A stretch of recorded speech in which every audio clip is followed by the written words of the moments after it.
And we are live. Good afternoon, everyone. Alejandro Tornato here, coming directly from Beaufort, Georgia.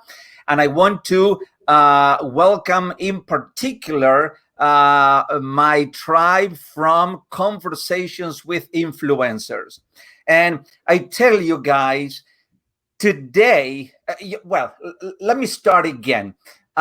Every conversation that I've had so far has been a great conversation. I bring great people who actually shared insights and strategies and their life stories, and the content is absolutely golden. But today, just I want you to fasten your seatbelts, because if you thought that previous conversations they were a dynamic ride, well, you are for a treat today, because my guest is someone that I just recently met, and the connection was so strong that I said, I have to have this dynamic, powerful, energetic, and all the other adjectives that you want to bring into this, because I have Allison Liddle. And I can tell you, you are going to be, this is going to be a great conversation. I guarantee it. And without any delay, let me just go and bring her to my side, because I know her, and she's already screaming at me, says, just bring me in. I want to connect with people. So here she is, Allison. How are you doing, Allison, today? Oh my gosh. I am so excited. I am thrilled to talk with you again, my friend. This is such an honor. And the reason that she says I want to talk to you again is because I don't want to say it. I let you say what happened just a few days ago. Oh my gosh. So our first conversation, my friends, Alejandro is a wonderful guy. And I got on the phone with him and I was like, we started talking. We got into this deep conversation about thinking and rethink your thinking. And I stopped him and I was like, okay, just a second. Could I just send you a link and could you be in my podcast like right now? And he's like, what? And I'm like, well, like right now, I'm going to call you. Give me 5 minutes. We're going to just do this because what we're talking about right now needs to be recorded so that we can share it with others. And he's like, well, yeah, it does. It is awesome. So yeah, he was a guest on Launch with Allison Liddle podcast. And I'm super excited about that episode. It was really amazing. Wasn't it so fun? It was absolutely fantastic. And for all of you, who are watching or will get the replay of this episode, let me just tell you a little bit about Allison. Allison is, first of all, she's a prolific author. A 2 times best-selling author. And I love the titles of her books. The first one is Life Under Construction, Designing a Life You Love. Isn't that great? And then the second one is I Am All for Titles, and I love this one in particular, is The Art of Imperfect Action. So she is a writer. She's a motivational speaker, leadership trainer, executive coach, podcast host, and she's the CEO and founder of Allison Liddle Consulting, among many other things. She's a wonderful wife. She's a mother of how many? I have 2 kiddos. Okay, a mother of 2. What else? The only thing that she doesn't do on a regular basis is sleep. You're so funny. Aw. But apart from sleeping, she is one of those people that once you engage her, once you begin talking to her and interacting with her, you cannot but begin to feel that energy. When when you are in a room and some people walk into a room and you just barely notice them. I mean, it doesn't make any difference whether they are in the room or outside of the room. Doesn't make a difference. But with Allison, it certainly makes a difference. When she is in the room, the energy of the room just changes. It just changes. It becomes a positive environment. And how good it is. And for me, to hang out, I read it and I heard him say it some time ago. Of course, before he passed. And Jim Rohn says we are the average of the 5 people we spend the most of our time with. And to me, what a thrill, then what a privilege and an honor it is to spend time during these conversations with people such as Allison, who raises the vibrational frequency and who you can connect at a high level. And it brings my game, I tell you one thing, you guys. Please, Alejandro, stop. You're Yes. gonna have too high of expectations. No, no, because I have to say that,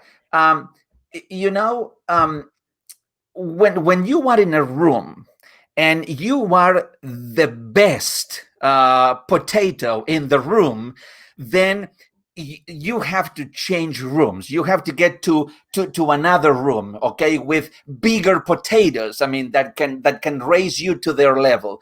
And that's why I started these conversations with influencers, because they are raising my game so many notches above that is absolutely amazing. So I want to now, I talked too much, but I want to give you the time just to tell us a little bit about who Allison Liddle really is, and what do you want to achieve in life? Oh my gosh. Well, thank you for that kind introduction, Alejandro. I think, I am so appreciative of you and your energy and how you bring yourself to the world. And I think that it's us coming together, like locking arms with other people that want to make a positive difference in the lives of others. And that's how we can achieve more. It's not by ourselves. We need to give each other high fives and lift each other up. And I definitely know that that's what you are doing. And that's what the people in this group are doing. So I give you all of the kudos and high fives and all of that.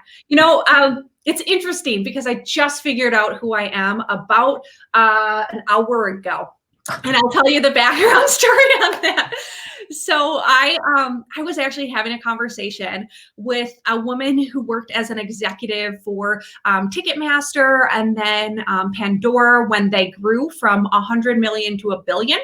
And I had her as a guest on my podcast, Watch with Allison Liddle. And about an hour ago, she did a live coaching session with me.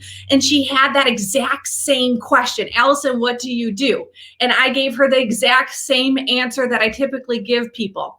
And I said, well, I'm an author and I'm a speaker and I trainer, and I'm really passionate about helping people design lives they love. I thought it was a great answer. I worked a long time on that answer, right?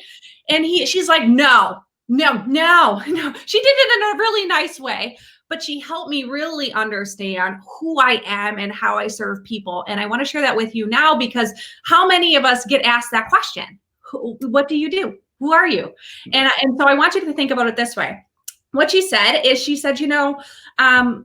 it's saying that you're an author, speaker, and trainer. It's great, but it's kind of generic, Allison. When you go into a room, how are you better than anybody else that goes into that room? And I thought to myself, that is a fantastic question that I have not prepared for.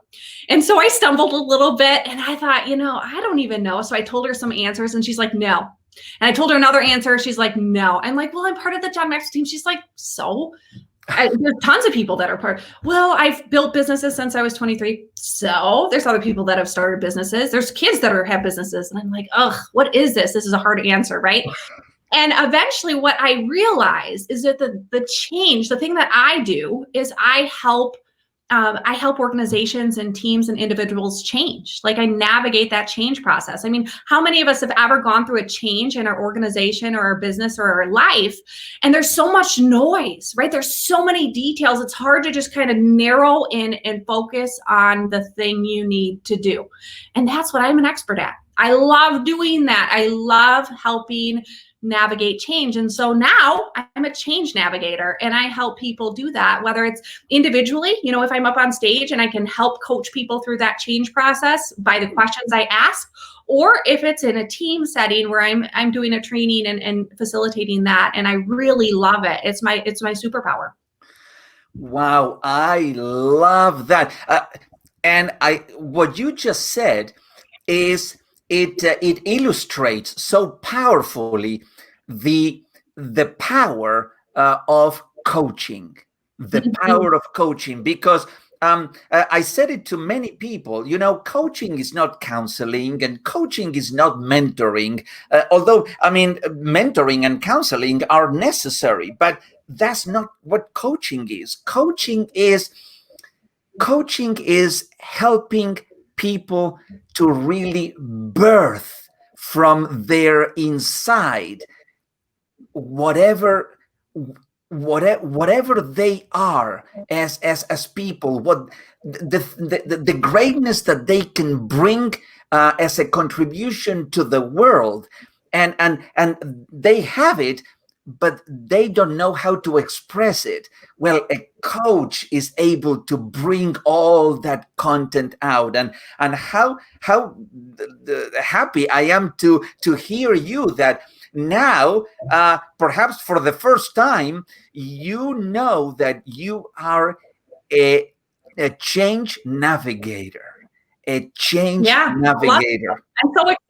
I'm like, oh my gosh, that's exactly what I do. And it's hard because that's not a typical answer that you would give somebody, right? That's not a typical, like, oh, here's the definition of what I do, because I didn't have a definition of what I did. And so how many of us in our lives or in our profession, we don't necessarily fit the mold. We aren't something that that's out there, and we're trying to demonstrate our value to our clients or to our customers. And it's not until you can step outside yourself and say, you know what, hey, I need some help.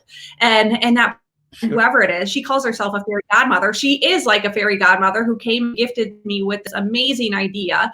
And you have to take that on and say, hey, that's so cool. So it was awesome. Now, let me ask you a question. I mean, along those same lines, there are lots of people who perhaps because they're a little bit insecure about themselves, they want to fit in a mold.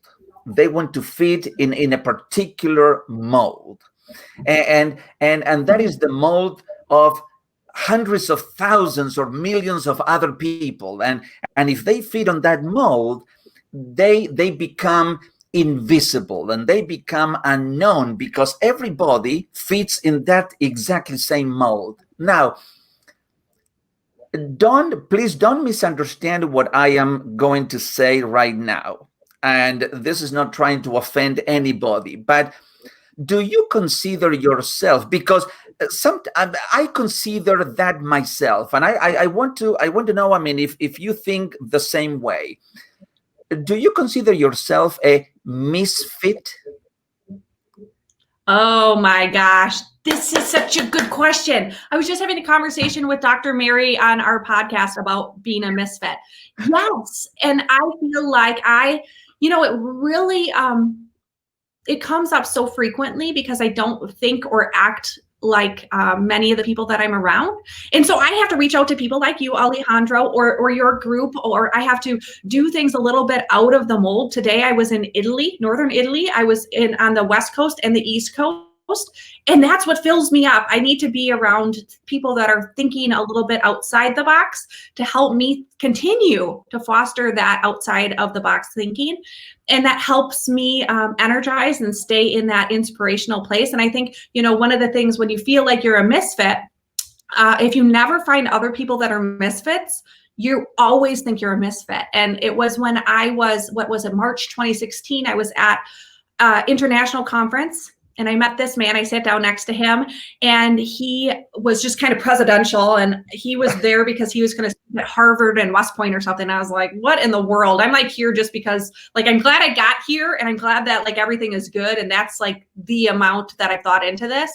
Sure. And at the end of the conference, he came up to me and he said, he was in his 70s. He said, I've never felt like I had found my people. And I finally feel like there are people that I have that are my people. They understand me. They know how I think and act. And I connected with that man, and he became one of the greatest mentors and coaches in my life. His name is Clifton Macklin.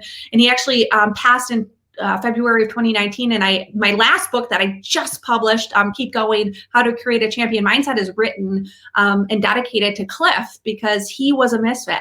And he helped me recognize that even though I was a misfit, that I could use that champion mindset, because, only he says 1 to 3% of people have that champion mindset. So of course you're going to feel different. Of course, And so when we're thinking a little bit different, or we're acting different, or we're seeing things in a different way, perhaps it's not that we are misfits, but we just are looking at the situation in a different way. And we do that because we are meant to help people and serve people in a bigger, more dynamic way. Sure. Now, you mentioned about a champion mindset. Mm-hmm.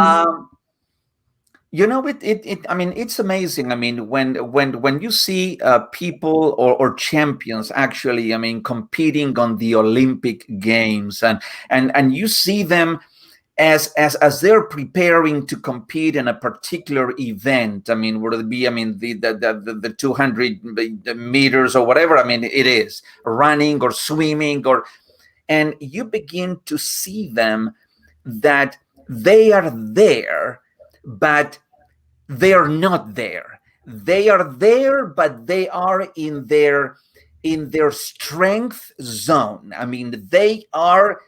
And it's like, I mean, if you could take an X-ray of their thoughts, they're visualizing the event in their heads, and because that's what they're doing, and that's the finish line is where they are at, and they just program the whole event. So, how have you developed yourself a championed mindset, Allison? Well, I think that it's a constant work in progress. But what Cliff taught me is he would give me all these analogies. And so I would call him and I'd be frustrated and mad. And I would be like, things aren't working out how I want in my business or in my life. And I would just be, getting down on myself. And he would stop me and he'd say, Allison, even when it feels like you're walking through mud, keep going. And he would give me analogies like when you're walking up a mountain, you'll get to a point where your body hurts, right? And you don't want to keep going. At that moment, you train yourself to keep moving physically, even though your mind has already given up. And what you're able to do in that pushing, it could be running, right? You get to a point where you're like, I just can't go any further. You train yourself to keep going. And you train yourself in a physical way so that mentally, when you get into that hard place, whether it's in your business or in your relationship or in your whatever area of life it is, because how many of us have difficult things that come up, you're able to withstand difficult situations, and you're able to believe that you can do it and that you will do it and that it'll work out.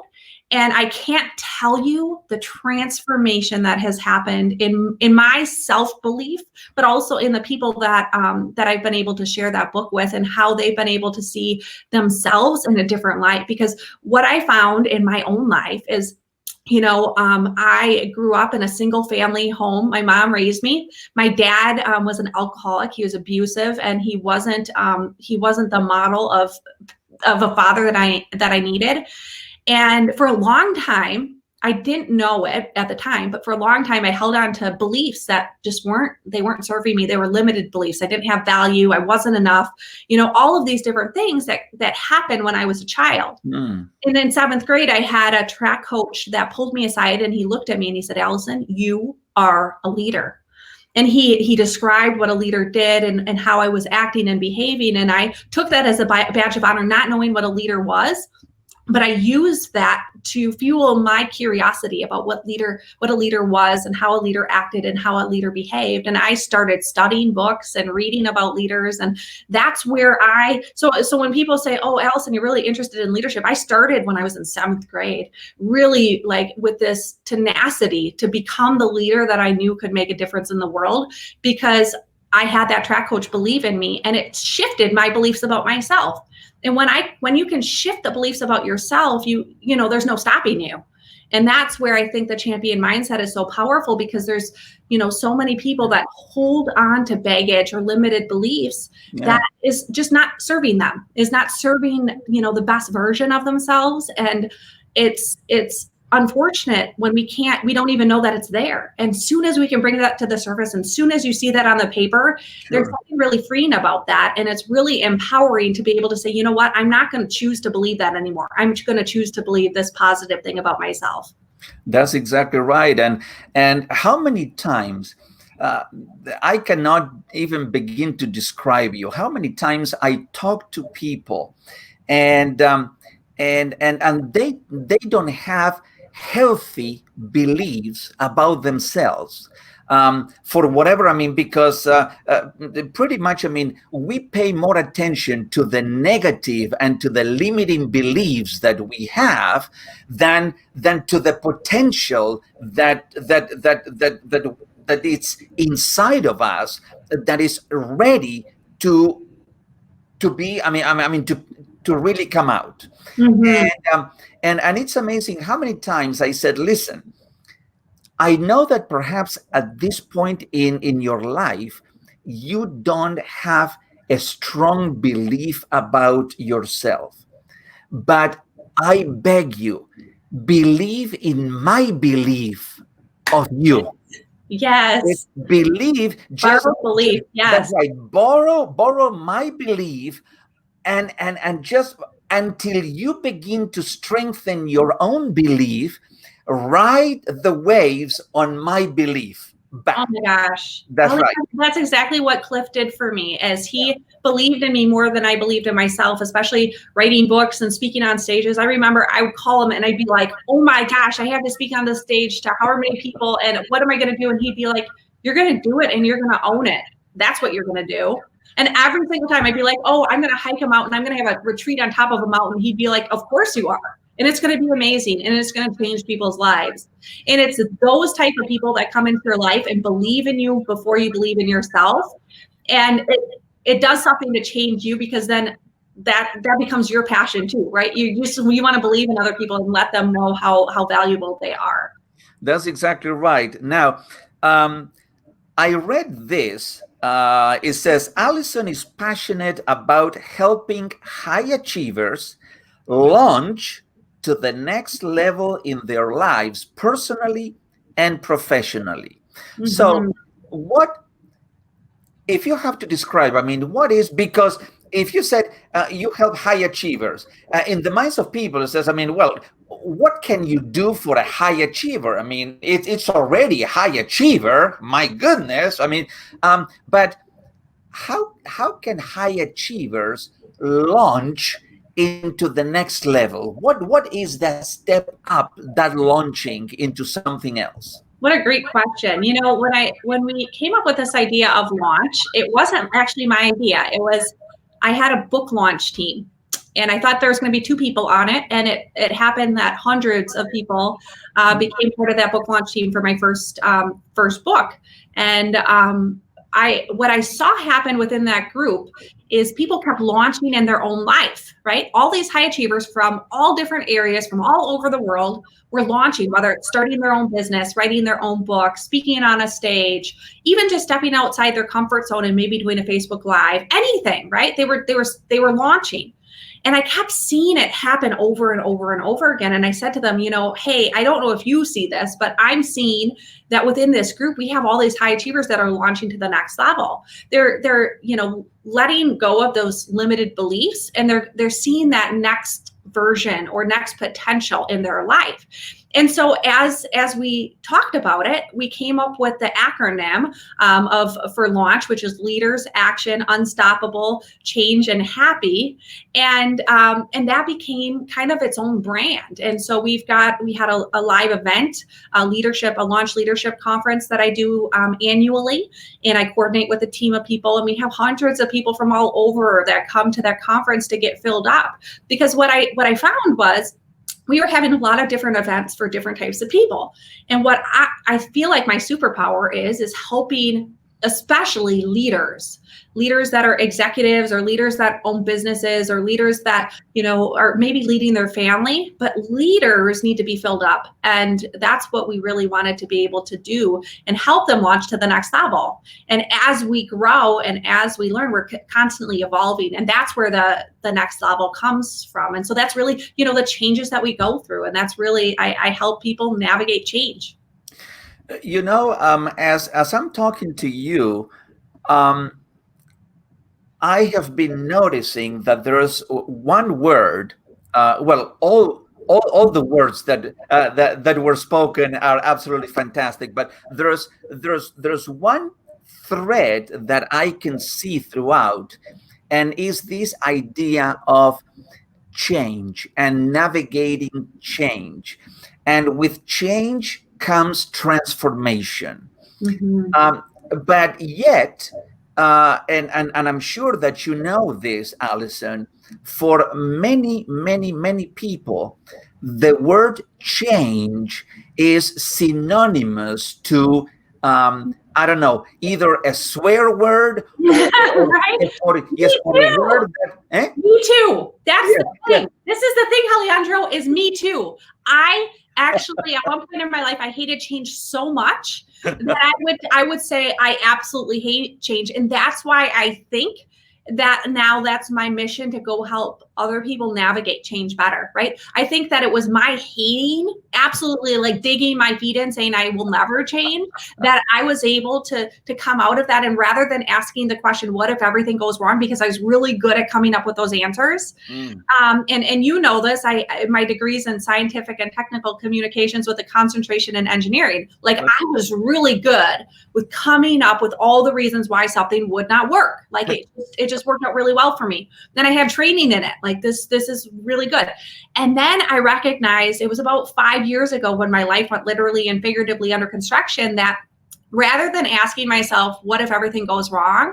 If I ask myself, what if it's better than I could have ever imagined? Like, what if it's that? Like, what if life looks that way? What could that look like? And my husband and I put all of our energy and time into creating and designing a life that we loved, right? Like, what if our business was better than we could have imagined? What if our family life was amazing? What if our relationship was more loving and more just connected than ever before? What if that? And it worked. And so now it's my passion and purpose to help others take the time and energy to put their energy toward what could go right rather than what could go wrong. It's amazing how just a very small but significant pivot and change in your thinking can give so many more wonderful results.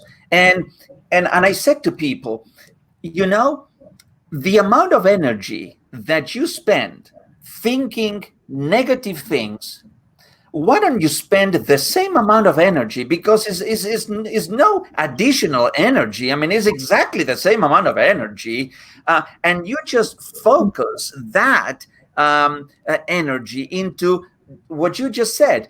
What if instead of thinking that I'm going to be starting a new business, but would it work?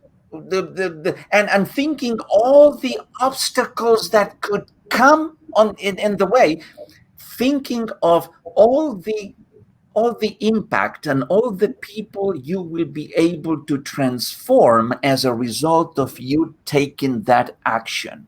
Oh my gosh. And it's so powerful because as we do that, it shifts our focus from me to how I'm serving you, or for me to we. And I think as soon as you can do that, like you wake up with a passion and purpose that's bigger than you.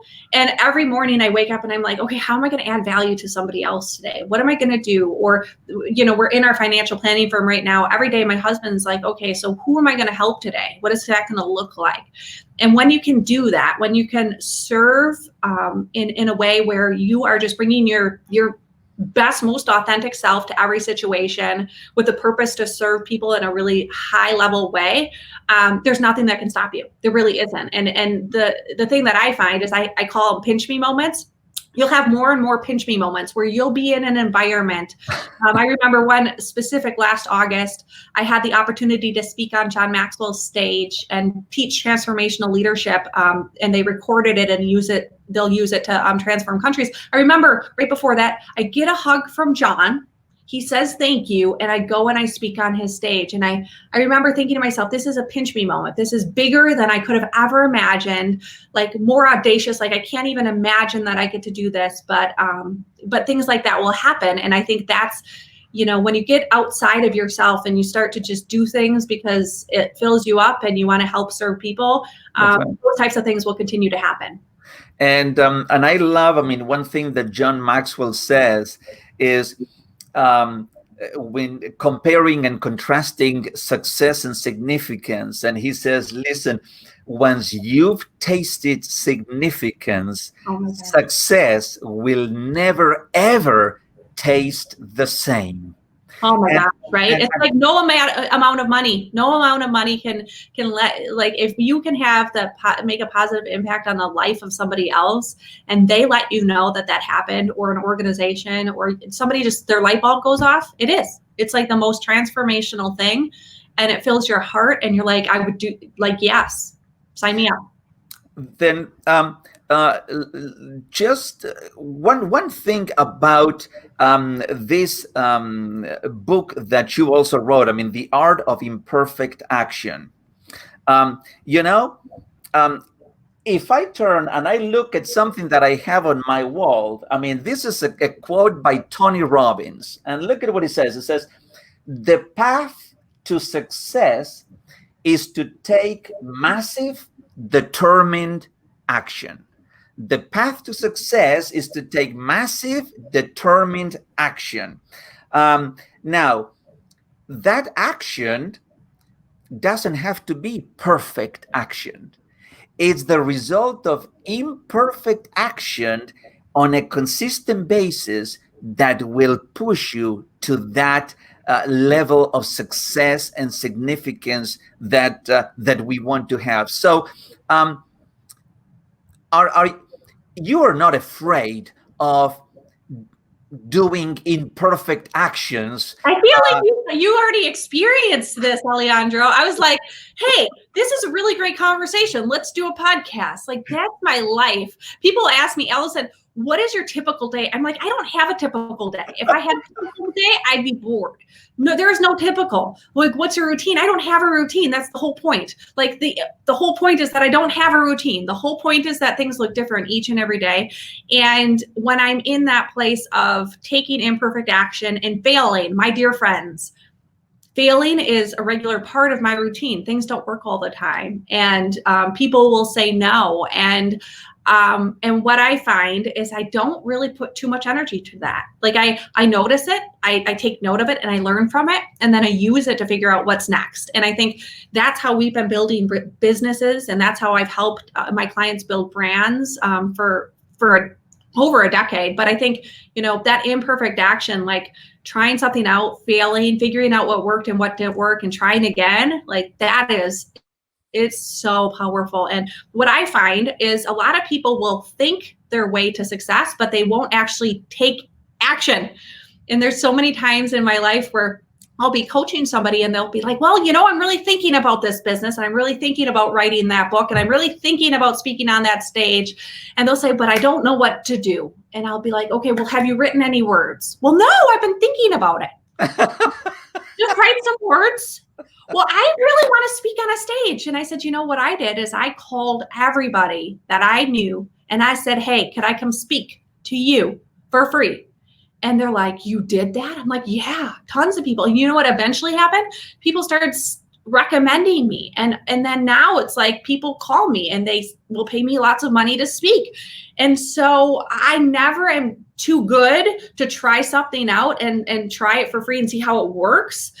Because I think, that's how we figure out what works and how we can build our businesses and really who we are. But if we think about it, guess what? You're not gonna know because you haven't taken any action to give you a result to see, okay, this feedback works or it doesn't work.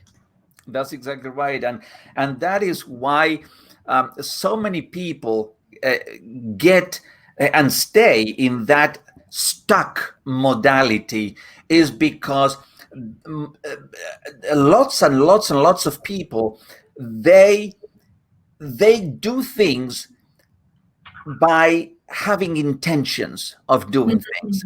Okay, and I have the intention of writing a book, and I have the intention of getting away from this toxic relationship, and I have the intention to becoming an entrepreneur, and I have the intention to travel around the world, and I have intentions. And I heard it so many times, Allison.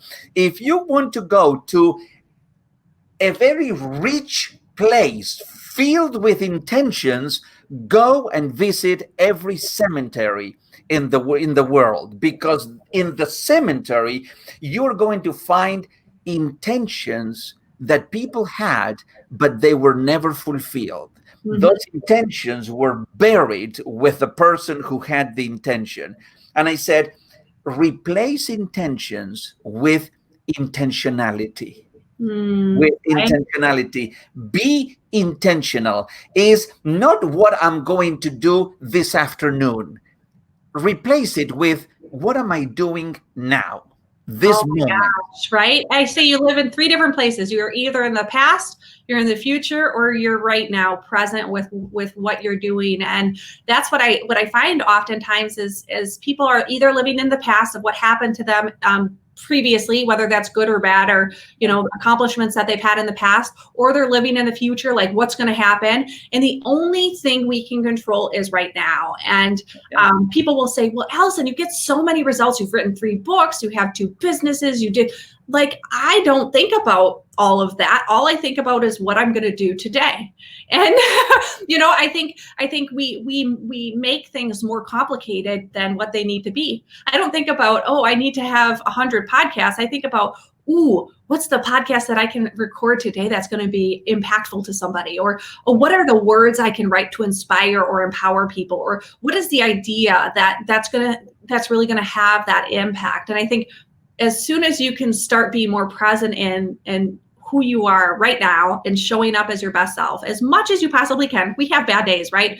But as much as you can, if you can step into your greatness and who you are authentically, that's where you're going to start to shine. And I was actually just recording a podcast and we were talking about comparing ourselves to others. And for a long time, and that's where the Art of Imperfect Action actually came from, is I call myself a recovering perfectionist.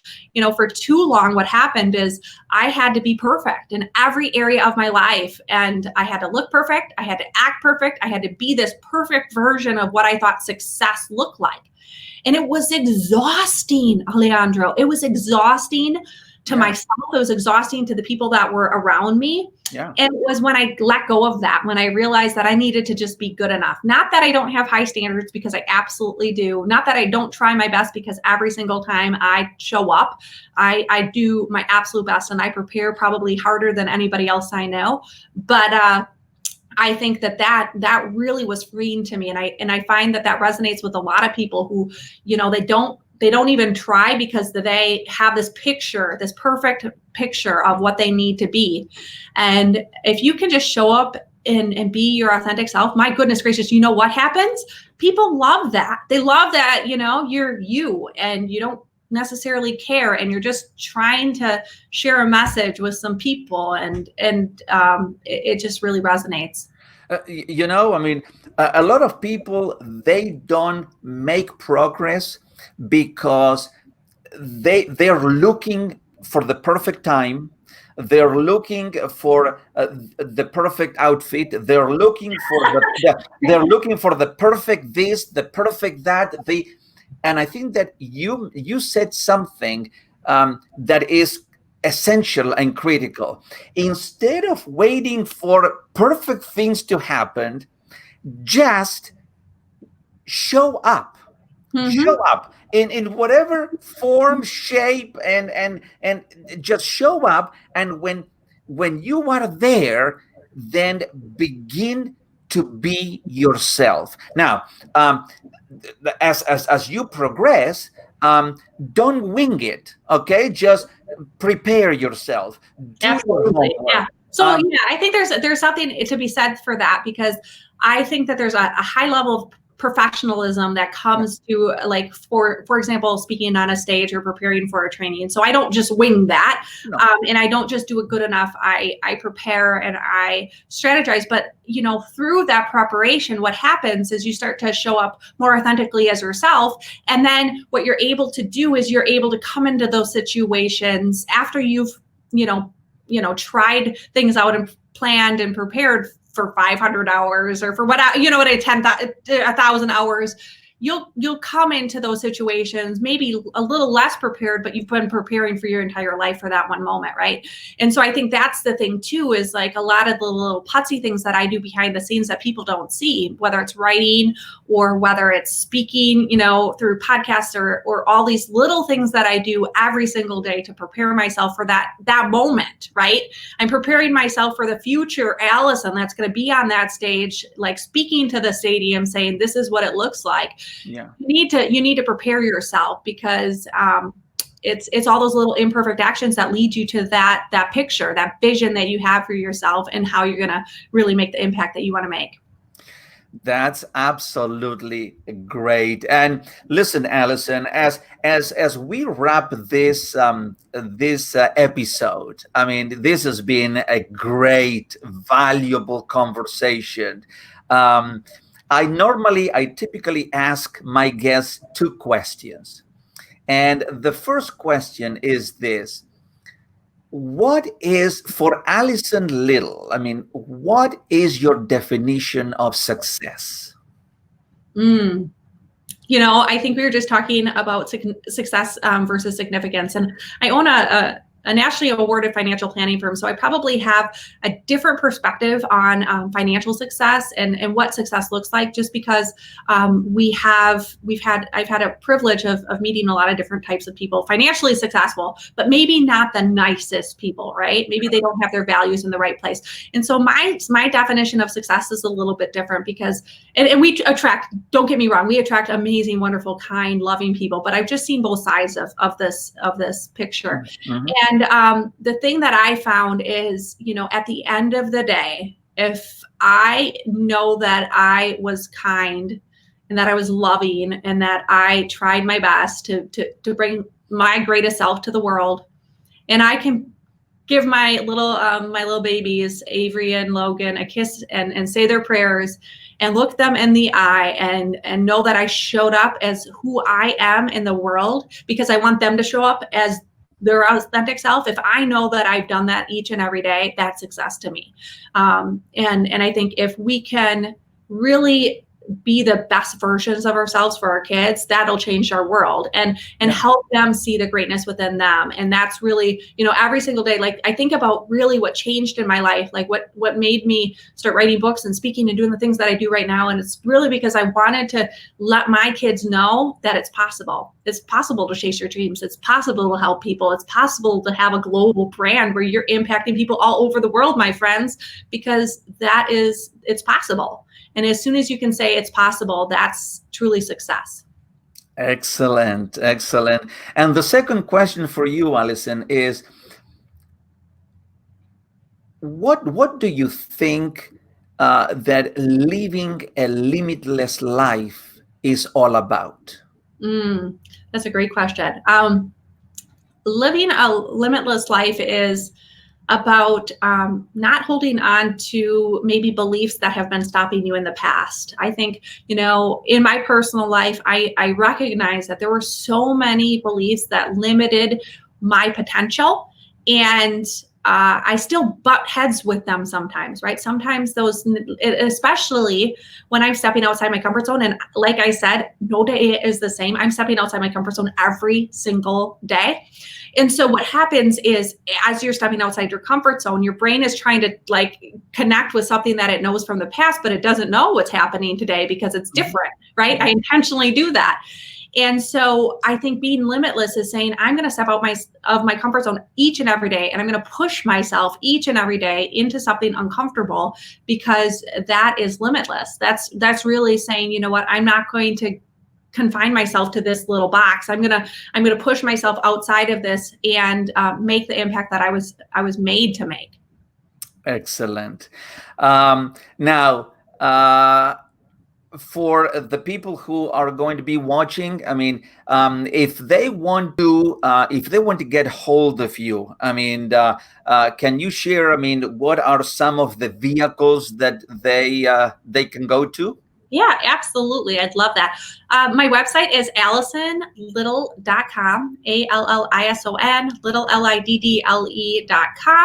I'm on LinkedIn. I'm on Facebook. And, you know, I'd love to hear from you. Reach out to me. If there's some way that I can serve you, that'd be fantastic. Otherwise, you know, connect with me. I do a lot of Facebook lives. I do a lot of content creation. You can sign up for my email list. You know, I just love to inspire hope into the lives of others and help them navigate their own changes in their life, personally and professionally. Sure. And if you have not subscribed to Allison's Lunch podcast, I encourage you to do that, because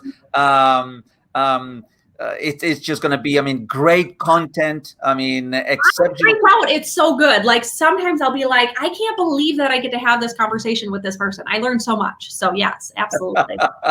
And I tell you, I just want to thank you so very much, Allison. It's been, you know, it's true that when we step out of our comfort zones, magical things happened, and this has been a magical moment, because it's been a great conversation. So listen, as I typically close every broadcast, I want to remind you to live every moment. Hey, listen, just squeeze all the juice out of every single moment. Be resilient, and also be kind, be passionate, be intentional, and be well, my friends. Thank you very much. Until we meet again on another conversation with influencers. Thank you very much, Allison. All the very best, and have a great rest of the day. Thanks, friends. See ya. Bye-bye.